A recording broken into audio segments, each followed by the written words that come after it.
Hi everyone, welcome back. Now that we've gotten some of our paint mixing out of the way, we can finally move on to some actual painting. But one of the things that I wanted to talk about, as a new artist, I realized that I didn't know a lot about the paint itself. So one of the things that I realized that I needed to do in order to grow and have a better understanding of it, in order to grow, was really understanding how the paint behaved.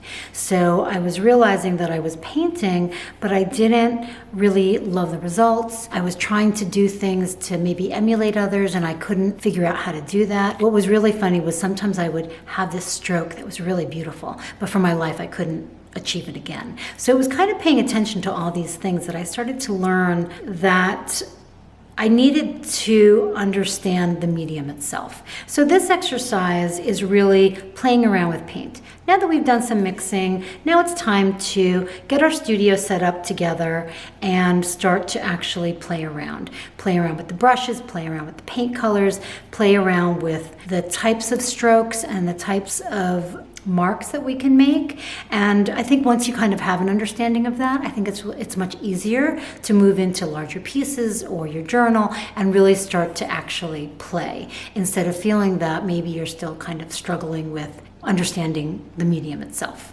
Okay, so here we go. I'm using the small papers.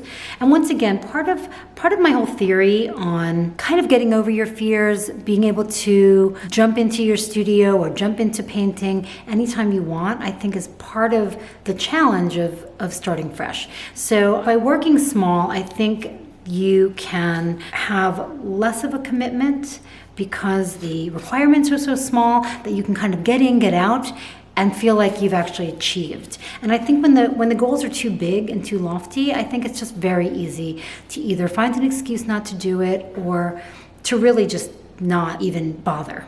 So first thing I do when I get started, this is basically my setup, right? I've got my glass, I've got a couple of brushes. Since we're using the smaller papers, I'm going to be taping down, and I always have set up some water. I set up a larger jar of my white gesso, a little container of water. And what I'm going to try this time is what's called an extender. It's actually a blick material, but I think it's easy to find. It's called an extender, and let's see how that one sort of goes. I sometimes need that one. So here are some of our palettes.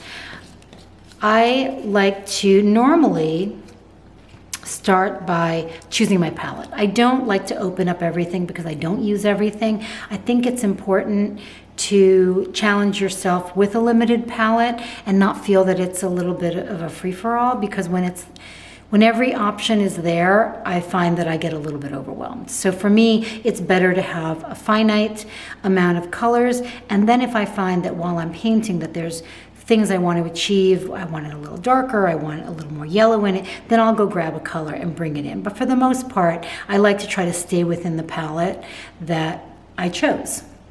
So I made a couple of colors since the last lesson. I also added some tones, like some of my favorite ones, as I had said, was the pearl orange.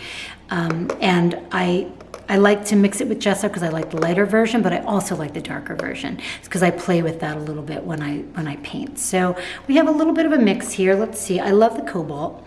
Oh, actually, I am really into my phthalo blue and yellow oxide mix, which is a little bit of like a robin's egg kind of blue. I always like having a deep blue in there, or maybe I go with the cobalt and the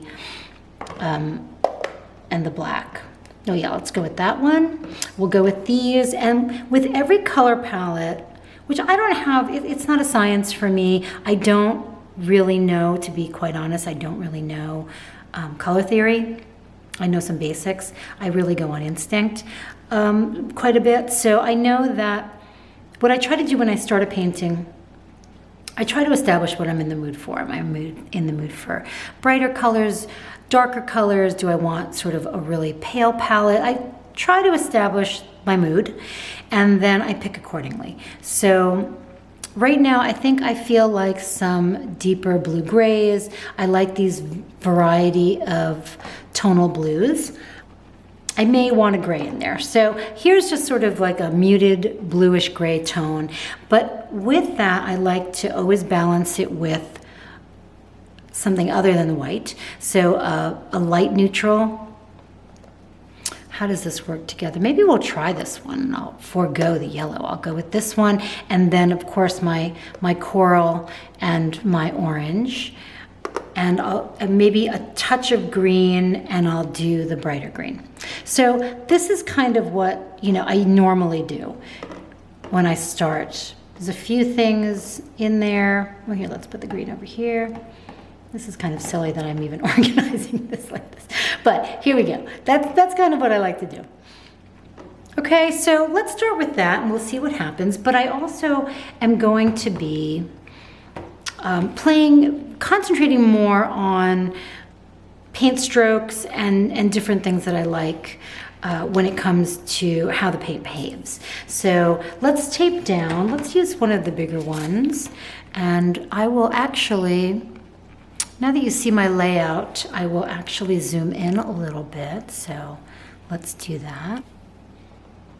So one of the things I like to do whenever I work with paper, I really enjoy taping off the edges. I think it's important because for me, the way I work is that a lot of times my brush is really going off the edge and I don't want to be tripping over this edge right here if it wasn't taped down.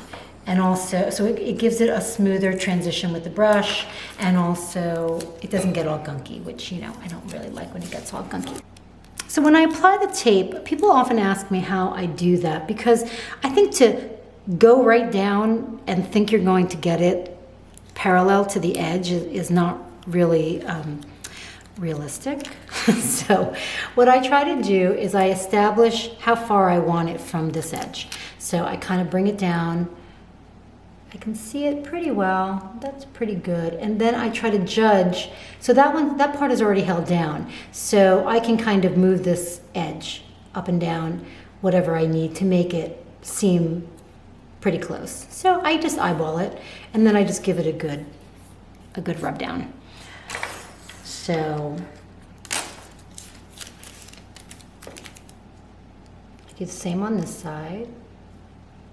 I did find that getting the tape a little bit longer than the paper, this is a little bit tight what I just did, and it actually is harder to hold it down and find your parallel moments there. So let's make it a little longer. Let's move this out of the way.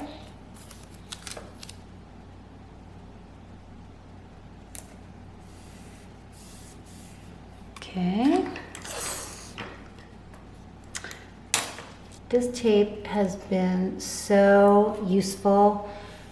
I have spent years using various kinds of tape. I was always on the hunt for the tape that did not tear my paper. And it took a long time to find, but I eventually found it. Okay, so we have our paper taped down.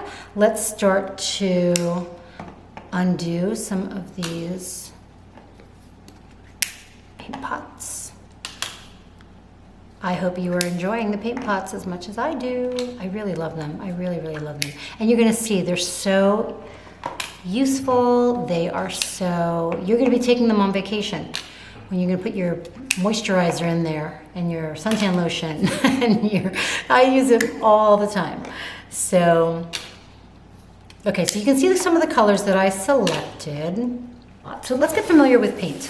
I think that's one of the things that I really felt I needed to learn was what happens when I painted, right? So one of the things that I normally do is I like to wet the brush and let it absorb a little bit of water, because what happens is when it's too dry, it makes it very difficult to spread. Although this is all very fresh, so I do like to wet my brush just a little bit. Let's just see how the paint is. I may not need the extender on this one because I use water. So let's just start. So you see, this brush is great. If you're using the larger brush, it is so smooth. I am a fan of not just the larger brush, but also a drier brush. I find that I can control layers better with less paint, obviously, than if I really stick my brush in there. And I love these sort of dry brush marks. And so what happens now is that the paint is just like a touch wet. I'll wet my brush a little bit, and so now I can start having some, I can start spreading it around, but it's a little bit more translucent. And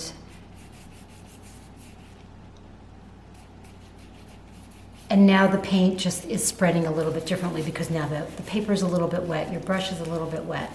So, but I like these sort of lighter marks. Now, I didn't rinse it, I didn't wash it and rinse it. I don't think I need to all the time.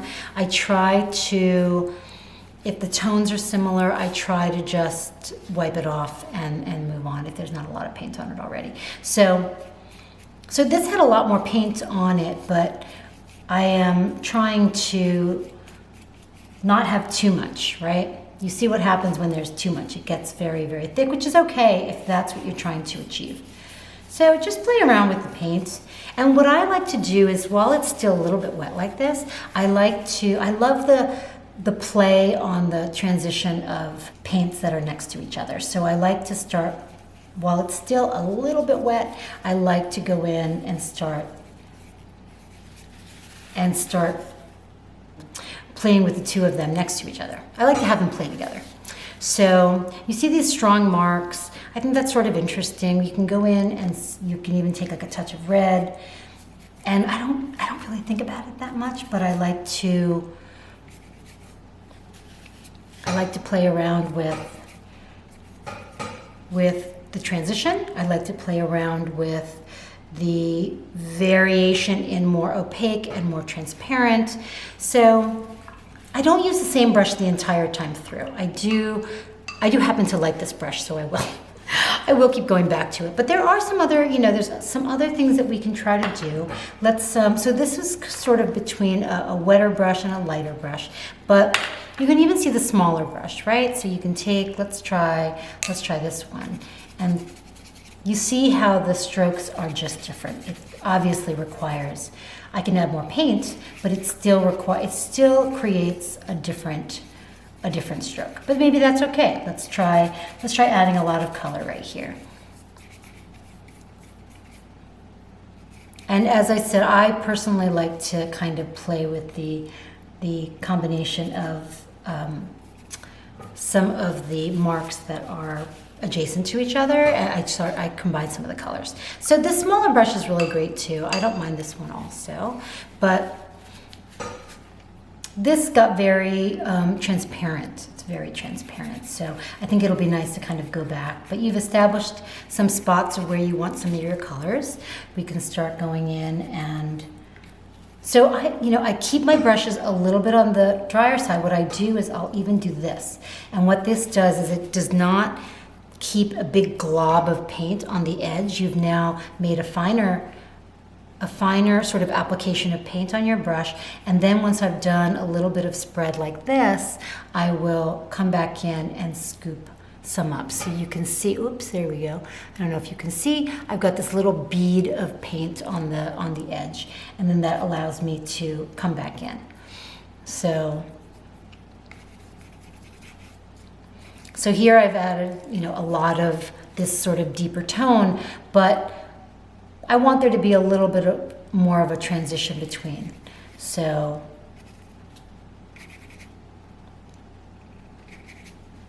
I play with that other color. There's so much that you can do, and I think it's really about understanding what your paint does, what some of the different brushes do. So I think that's why I like these angled brushes so much, these ones that taper to such a fine edge.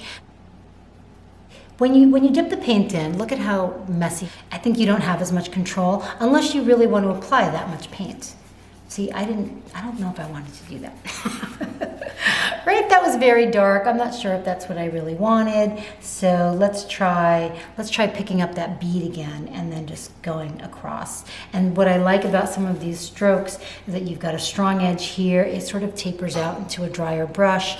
This, area right there I want to sort of work on a little bit. So let's see what happens when we take the paint, we mix it up in there. And it's okay to, this is when I use some of the round brushes that have the firmer edge. You can start to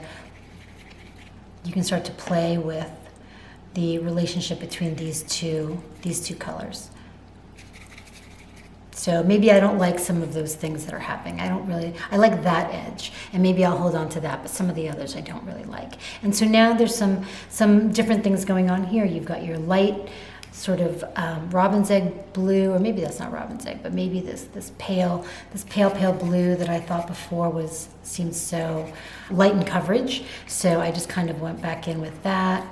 I like some of these scribbly marks, and I think that's one of the things that we can work on, is that we can play around with making marks. So now these two transition, this one and this one are next to each other. I like to sort of start to play again with that relationship and start having them interact a little bit more with each other. And maybe you want to go back, and maybe it's kind of picking up that bead again and creating a sharp edge right there. So you start to see some of these things that you can do with the right amount of paint. And so it's not about working. I think it's important to leave some areas alone, which is definitely something that I struggle with. I think it's something that many people struggle with, because I think the average person has a tendency to sort of noodle away, which is kind of the perfect word for it. I think it's important to understand also when every mark is, and this is something that I learned, when every mark is the same size, what starts to happen is your eye, I think, sort of glazes over it. And so now there's no points of interest.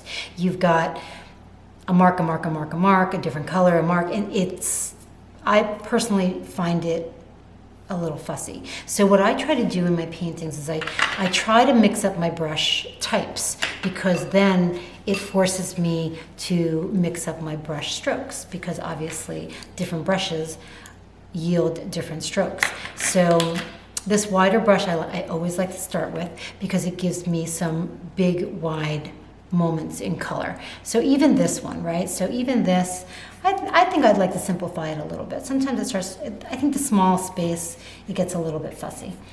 I like to simplify it a little bit. I'm not sure I love what's happening over here. And sometimes, I leave it alone, and I don't know if I love it. I don't know how I want to fix it, but I know that when I take off the tape, sometimes it's a completely different painting.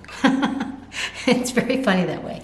So I like to start with a larger brush. I move into various sizes. I love having the relationship between the two. So let's play around with some other types of markings. So you can go back in with this, and now you can actually do a little bit more squiggling, or there can be some more active strokes. That's the thing also that I find, that I think it's important to have some larger areas of calm, meaning sort of these smooth areas of coverage, and then having areas that are more active.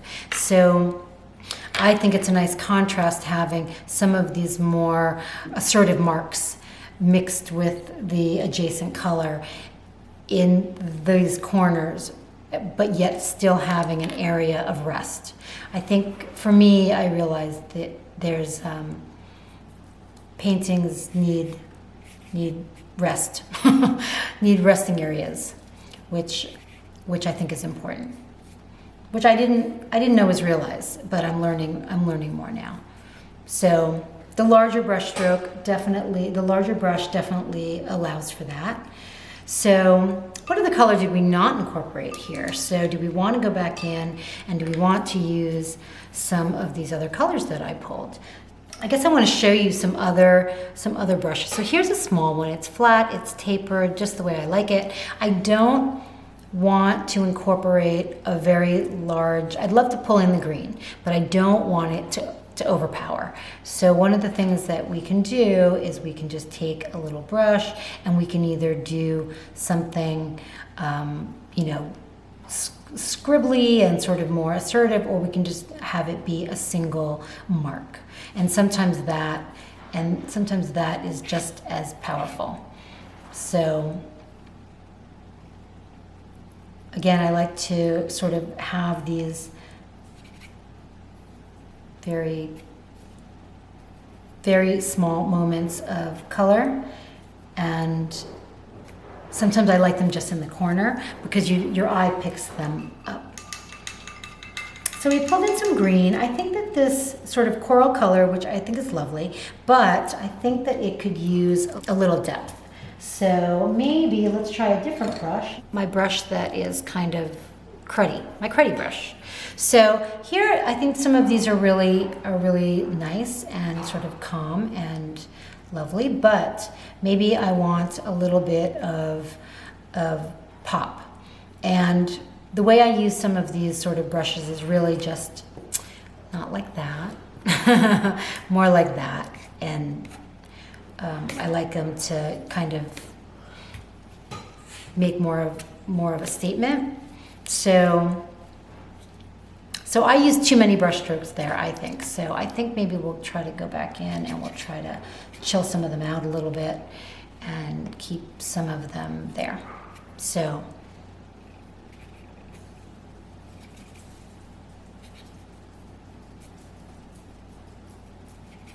one of the things I wanted to do was show you how this brush worked, and how this was. Sometimes I just take some white and we can try making some marks. I sometimes like just a simple mark.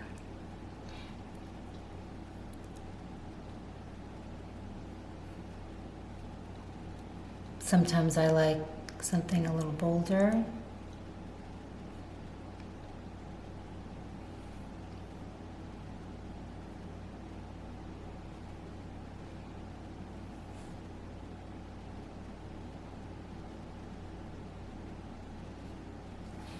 And this brush is interesting because it does have some bounce, so there is a little bit of control that you can gain with it.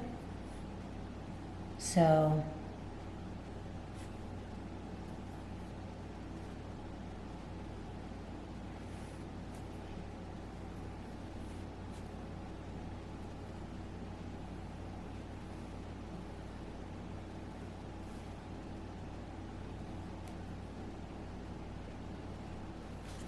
I'm trying to look at it now. I step back. I work pretty spontaneously, but there are moments where I stop, I assess, and I decide if there's anything more that needs to be done.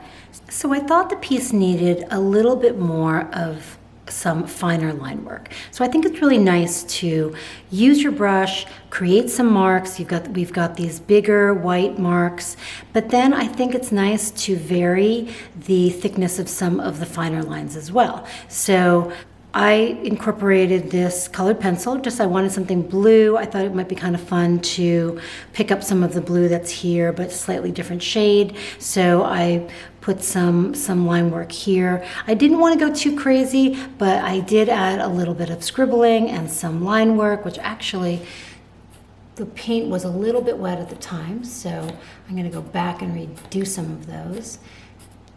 So sometimes I like it to be a little bit more delicate, and the line work is almost something that you need to look closely to see. And then other times I like to really feel the weight of my hand on that pencil. So I think it's kind of fun to have these sort of rougher moments that give a little bit more texture to otherwise smoother areas.